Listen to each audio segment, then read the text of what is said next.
আসসালামু আলাইকুম রহমতুল্লাহ। ধন্যবাদ সবাইকে ভিডিওটি দেখার জন্য। আমি মোহাম্মদ আল ইমরান আছি আপনাদের সাথে। আজকে আমাদের স্পিকিং ইংলিশের খুব গুরুত্বপূর্ণ একটা টপিক প্যাসিভ নিয়ে আমরা আলোচনা করব এবং আশা করি আপনারা যদি শেষ পর্যন্ত ভিডিওটি দেখেন তো ডেফিনেটলি আপনাদের প্যাসিভ সম্পর্কে ক্লিয়ার কনসেপ্ট হয়ে যাবে। সো আমি মূল আলোচনায় চলে যাচ্ছি। প্যাসিভ সেন্টেন্স, আমরা এত দিন যা পর্যন্ত ভিডিওগুলো দেখছি সবগুলো অ্যাক্টিভ ছিল, এরপরে অন্য ভিডিওগুলোতে অ্যাক্টিভ ছিল। আজকে আমরা প্যাসিভ সেন্টেন্স নিয়ে আলোচনা করব।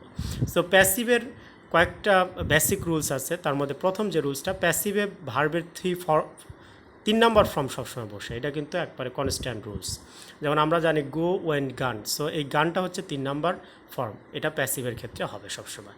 এরপরে অ্যাক্টিভের ক্ষেত্রে আমরা যদি ওই সেন্টেন্সটাকে কে দ্বারা প্রশ্ন করি তাহলে কিন্তু আমরা সাবজেক্ট পাই।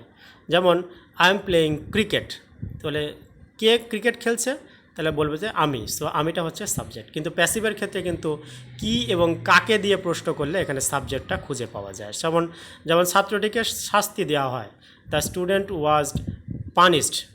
সো এখানে কাকে শাস্তি দেওয়া হয়, তার মধ্যে ছাত্রটিকে। সো ছাত্রটি হবে হচ্ছে এখানে সাবজেক্ট। অনেক সময় দেখা যায় একই সেন্টেন্সের মধ্যে কি এবং কাকে দুইটা দ্বারা প্রশ্ন করলে আনসার পাওয়া যায়। সেক্ষেত্রে কাকে মানে ব্যক্তির যে আনসারটা আসবে সেটাকে আমরা সাবজেক্ট হিসেবে ইউজ করব এবং সেন্টেন্সের শুরুতে ইউজ করব। দেন এখানে আমরা প্যাসিভের ক্ষেত্রে 3 ধরনের বেসিক্যালি সেন্টেন্স শিখবো। এটা হচ্ছে সিম্পল সেন্টেন্স, তারপরে কন্টিনিউয়াস এবং দেন পারফেক্ট। সো সিম্পলের ক্ষেত্রে আমরা জানি এম ইজ আর, এটা ইউজ করা হয় এবং এই সিম্পলের পাস্টের জন্য ওয়াজ আর এবং ফিউচারের জন্য উইল বি ইউজ করা হবে। কন্টিনিউয়াসের জন্য আমাদের বিং, কারণ আমরা জানি আইএনজি যুক্ত থাকতে হবে কন্টিনিউয়াস হলে, এখানে ওই একই রুলস। এবং পারফেক্টের ক্ষেত্রে বিন ইউজ করা হয়। সো আমরা যদি উদাহরণ দেখি তাহলে কিন্তু আমাদের মনে রাখতে একটু সহজ হবে। এরপরে দেখেন মডালের ক্ষেত্রে নিচে দেওয়া আছে। মডালকে যদি আপনি প্যাসিভে ইউজ করতে চান, ডেফিনেটলি মডাল আমরা জানি ক্যান, কুড, মে, মাইট, এই সমস্ত মডালগুলোর পরে অবশ্যই আপনাকে বি দিতে হবে। প্যাসিভ সেন্টেন্স মূলত আমরা যারা বিশেষ করে লিডাররা দেখবেন দায়ভার এড়ানোর জন্য কিন্তু আমরা ইউজ করি।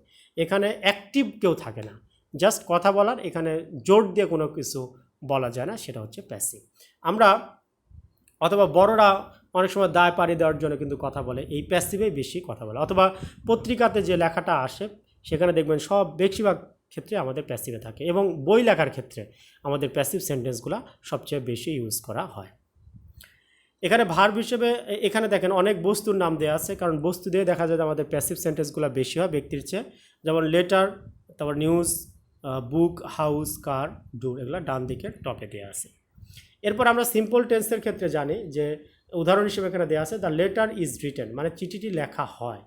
সো আরেকটা গুরুত্বপূর্ণ জিনিস আপনাকে বলি, যেমন এখানে প্যাসিভের ক্ষেত্রে হ কথাটা বেশি থাকবে, মানে এটা কমন সবার ক্ষেত্রে। একটু উদাহরণ দিলে দেখলে আমরা বুঝতে পারবো। যেমন দ্য লেটার ইজ রিটেন, মানে চিঠিটি লেখা হয়। যদি অতীত হয়তো দ্য লেটার ওয়াজ রিটেন, চিঠিটা লেখা হয়েছিল। ভবিষ্যতে হলে চিঠিটি লেখা হবে। সো দেখবেন সব ক্ষেত্রে হ কথাটা কিন্তু আছে। এরপরে ফিউচার কন্টিনিউয়াসের ক্ষেত্রে দেখেন বিং শব্দ থাকে, আমরা জানি দ্য লেটার ইজ বিং। কন্টিনিউয়াসের জন্য ইজ, এটা আমরা সবাই জানি। সো দ্য লেটার ইজ, আর বিংটা হচ্ছে আমাদের প্যাসিভের জন্য আসছে। So the letter is being written, written 3 নম্বর ফর্ম। সো চিঠিটি লেখা হচ্ছে, অতীত হলে হচ্ছিল এবং ভবিষ্যৎ হলে হতে থাকবে। সো প্রত্যেকটার ক্ষেত্রে কিন্তু হ আছে। অতীতের ক্ষেত্রে কী হবে, the letter was being written, মানে চিঠিটি লেখা হচ্ছিল।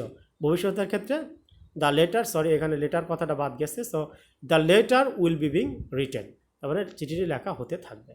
পারফেক্টের ক্ষেত্রে বাম দিকে আমরা একটু লক্ষ্য করি, নিচের দিকে পারফেক্ট। আমরা জানি পারফেক্টের ক্ষেত্রে হ্যাজ অথবা হ্যাভ থাকে অথবা হ্যাড থাকে, সাথে এক্সট্রা আমাদের একটা জিনিস দিতে হবে, সেটা হচ্ছে বিন। যেমন the letter has been written, so চিঠিটি লেখা হয়েছে। অতীতের ক্ষেত্রে the letter had been written, চিঠিটা লেখা হয়েছিল। আর the letter will be written, তার মানে চিঠিটি লেখা হবে। এইটা কিন্তু আমাদের একটু মনে রাখতে হবে। সো এখানে আমি লেটার দ্বারা উদাহরণ দিয়েছি। আপনারা চেষ্টা করবেন যে অন্যান্য যে বস্তুগুলো অথবা ব্যক্তির নাম লিখে লিখে আপনারা প্র্যাকটিস করবেন। সো বস্তু যেমন হতে পারে, লেটার হতে পারে, বই হতে পারে, অথবা নিউজ হতে পারে, হাউস হতে পারে, কার হতে পারে। ওই ক্ষেত্রে রিলেটেড যে ভার্বগুলো আছে এগুলো লিখে আপনারা প্র্যাকটিস করবেন। যেমন আমি লেটারের কথা বলছি, এবার যদি লেটারটাকে পোস্ট আনি তাহলে কী হবে, the letter is posted, the letter was posted, the letter will be posted. এরপর আপনারা নিউজটা নিতে পারেন, the news is publish, the news was publish, the news will be published. Then বুকটা হতে পারে the book is sold, the book was sold, the book will be sold. এভাবে ভার্বগুলো নিয়ে নিয়ে আলাদা আলাদা বস্তুর ক্ষেত্রে আপনারা কিন্তু প্রথমে ইনডিফিনিটগুলো নিয়ে প্র্যাকটিস করবেন, দেন কন্টিনিউয়াস এরপরে পারফেক্ট, তাহলে কিন্তু অনেক সেন্টেন্স আমরা তৈরি করতে পারবো। তাহলে আমরা প্যাসিভের ক্ষেত্রে যে 2-3টা নিয়ম খুব গুরুত্বপূর্ণ, সেটা আমরা আবার একটু বলতেছি। সেটা হচ্ছে অবশ্যই ভার্বের 3 নম্বর ফর্ম হবে এবং সবসময় আমাদের বাংলাতে যদি অর্থ করতে চাই তাহলে হয় হবে। যেমন আমি কলমটি কিনা হয়েছে, কলমটি কিনা হয়েছিল, কলমটি কিনা হবে, কলমটি কিনা হচ্ছে, কলমটি কিনা হচ্ছিল, কলমটি কিনা হতে থাকবে। সো সব জায়গায় কিন্তু হয় ব্যবহারটা আছে। এরপরে আমরা প্যাসিভ প্লাস মডাল আমরা জানি, অলরেডি আমি বলে ফেলছি যে মডালের সাথে অবশ্যই বি দিতে হবে। বি না দিলে কিন্তু প্যাসিভের সাথে আপনি ইউজ করতে পারবেন না। যেমন the letter can be written, মানে দ্য চিঠিটি লেখা যেতে পারে, ক্যান মানে পারে না, সো চিঠিটি লেখা যেতে পারে, কুডটা হলে অতীত, so the letter could be written, চিঠিটা লেখা যেতে পারতো, অথবা the letter should be written, মানে চিঠিটি লেখা উচিত, অথবা the letter may be written, চিঠিটা লেখা হতেও পারে, অথবা the letter must be written, চিঠিটা অবশ্যই লেখা হবে। সো এখানে যখন মডাল ইউজ করব তখন প্যাসিভের ক্ষেত্রে ডেফিনেটলি আমাদেরকে বি যুক্ত কিন্তু করতে হবে মডালের সাথে, এবং ভার্বের 3 নম্বর ফর্ম আমরা সবসময় ইউজ করব। এই রুলসটা যদি আমরা মনে রাখি তাহলে কিন্তু আমাদের জন্য এটা খুবই সহজ। সো যেখানে ডিরেক্টলি কেউ করতেছে এই জিনিসটা যেখানে থাকবে না সেটাই আমরা প্যাসিভে করে দেবো। প্যাসিভের আর একটা গুরুত্বপূর্ণ বিষয় আমরা দেখা যায় যে আমাদের গ্রামাটিক্যাল বইয়ে বাই লেখা থাকে, যেমন the student was punished by teacher. So এই স্টুডেন্টটা কী বলছে, বাই দ্বারা কে করতেছে এটা দ্বারা কিন্তু আমরা বলতেছি, মানে ছাত্রটিকে টিচারের দ্বারা পানিশ করা হয়েছিল। সো আমরা এই বাইটা বেশি প্র্যাকটিস করার দরকার নেই, আমরা নর্মালি বাই ছাড়াই প্র্যাকটিস করব। যখন আমরা স্কিলড হয়ে যাব তখন বাই ইউজ করতে আমরা পারি। সো এখানে আমরা আরও অনেক বেশি সাবজেক্টগুলো নেব, যেমন লেটার বলেন, নিউজ বলেন, বুক বলেন, হাউস, কার, এবং এই রিলেটেড যে যেমন কারের ক্ষেত্রে যখন রিপেয়ার্ড এবং ওয়াশ, কারণ আমরা জানি রিপেয়ার করি কার অথবা ওয়াশ করি মাঝে মাঝে কার, যার কারণে এই রিলেটেড ভার্বগুলো নিয়ে অনেক বেশি কিন্তু আমরা বাক্য তৈরি করতে পারি।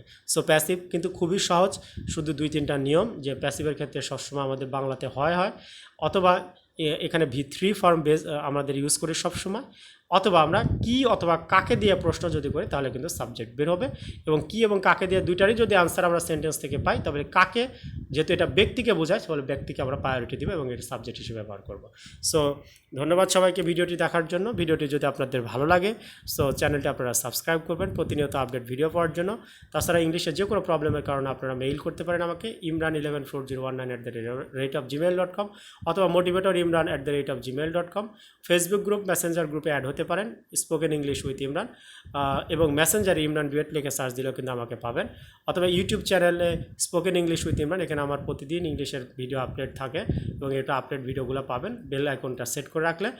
অথবা কেউ যদি বিজনেস করতে চান উইদাউট ইনভেস্টমেন্টে, আপনার যদি চাকরির পাশাপাশি অথবা শুধু বিজনেস করতে চান তাহলে ফরএভার বিজনেস উইথ ইমরান এই চ্যানেলটা দেখলে বিজনেস কনসেপ্ট পাবেন, অথবা আমার সাথে সরাসরি কথা বলতে পারেন 01738006125, এই নাম্বারে কন্ট্যাক্ট করলেও কিন্তু আমাকে পাবেন। তো সবাইকে ধন্যবাদ ভিডিওটি দেখার জন্য, এবং আপনারা ডেফিনেটলি আমি আপনাদেরকে বারবার রিকোয়েস্ট করতেছি, আপনারা শুধু নিয়ম জানলে হবে না, এই নিয়ম অনুযায়ী প্রতিদিন আপনাদেরকে প্র্যাকটিস করতে হবে, কারণ নিয়ম কিন্তু সে আমরা অনেক আগের থেকে জানি, কিন্তু আবার একটু ফান্ডামেন্টাল নিয়মগুলো জানানোর জন্য কিন্তু ভিডিওগুলো করা। সো আপনারা প্লিজ বাংলা দিয়ে প্র্যাকটিস করবেন না প্রথমত, এবং এই ইংলিশ দিয়ে প্র্যাকটিস করবেন বেশি থেকে বেশি, এবং এগুলো আপনারা কথা বলেন। যদি কথা না বলেন কখনো স্পিকার হতে পারবেন না, লিসেনার হবেন। সো আপনারা একটু লজ্জা সরম ফেলে দিয়ে নিজের যদি বুঝতে পারেন যে ইংলিশ শেখা দরকার, সো আপনারা ইংলিশটা শেখার চেষ্টা করেন, অবশ্যই আপনারা এখান থেকে অনেক বেনিফিট পাবেন।